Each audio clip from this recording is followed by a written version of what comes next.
paano po yung cargo issue? Kasi isa po rin yan. Yung sinasabi po, napakinggan ko si Governor Mujib, sinasabi niya may concern din po sila. Bagamat hindi ho natin sinasantabi yung nangyaring trahedya, di po ba?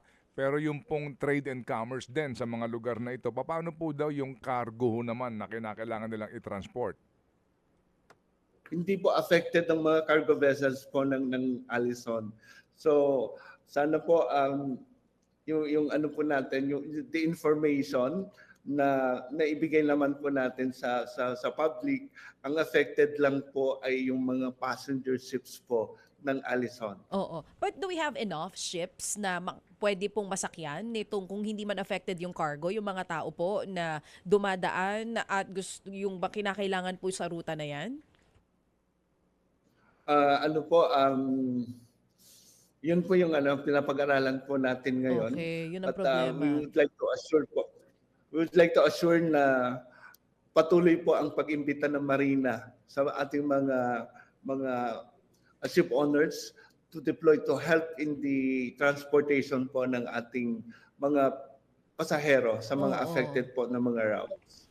Oo. So kayo po yung makikipag-ugnayan sa iba-ibang mga shipping companies kung po pwede makapag-deploy muna para may masakyan po yung ating mga pasahero kung walang problema doon sa cargo side.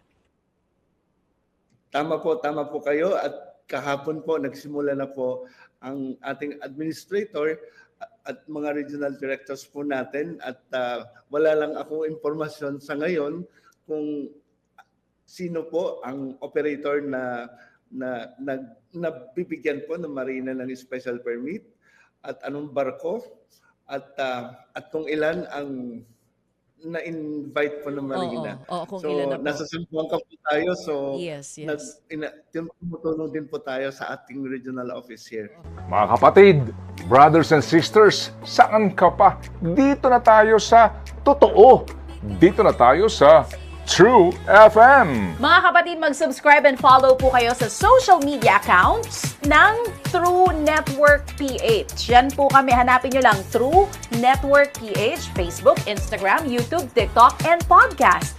Mapa Apple or Spotify man yan, mahahanap nyo kami. Lahat ng mga napapanood at napapakinggan nyo po sa programa, nasa social media accounts namin yan. So, paano mga kapatid? See you sa social media!